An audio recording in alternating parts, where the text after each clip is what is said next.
नवरात्रि के 8वें दिन की कथा माता महागौरी से संबंधित है। ये दिन विशेष रूप से माता महागौरी की पूजा अर्चना के लिए समर्पित होता है। महागौरी का स्वरूप अत्यंत शुभ और श्वेत है, जो पवित्रता, शांति और मोक्ष का प्रतीक माना जाता है। यहाँ 8वें दिन की कथा को विस्तार से बताया गया है। माता महागौरी की कथा। प्राचीन काल में पार्वती जी ने भगवान शिव को पति रूप में प्राप्त करने के लिए कठोर तपस्या की थी। उन्होंने कई वर्षों तक घोर तपस्या की, जिसके कारण उनका शरीर काला और दुर्बल हो गया।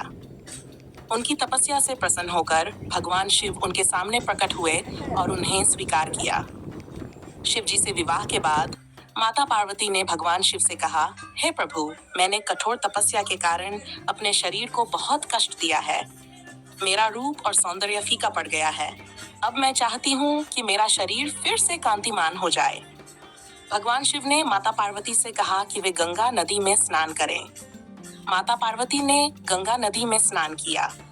जैसे ही उन्होंने गंगा के पवित्र जल में डुबकी लगाई, उनका शरीर अत्यंत कांतिमान और उज्जवल हो गया। उनकी कांति चंद्रमा के समान श्वेत हो गई। उस दिन से माता पार्वती को महागौरी के नाम से जाना जाने लगा। महागौरी का रूप अत्यंत सौम्य, शांत और दिव्य है।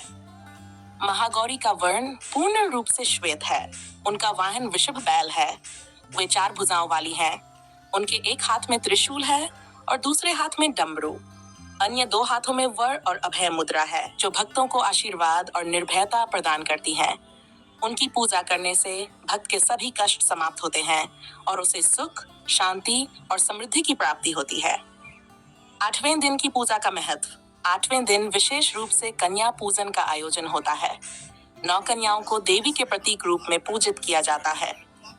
भक्त उन्हें भोजन कराते हैं और उपहार प्रदान करते हैं। इस दिन महागौरी की पूजा से सभी पापों का नाश होता है और व्यक्ति को मोक्ष की प्राप्ति होती है। महागौरी की कृपा से जीवन के सारे दुख, दरिद्रता और संकट दूर हो जाते हैं। माता महागौरी की कथा सुनने और उनकी पूजा अर्चना करने से जीवन में शांति, संपत्ति और सुख का आगमन होता है। सनातन धर्म के अनुयायी भक्तों से निवेदन है कि हमारे भक्ति बारे चैनल को लाइक और सब्सक्राइब करें। भजन, कीर्तन और धार्मिक ज्ञान से अपने जीवन को पवित्र बनाएं।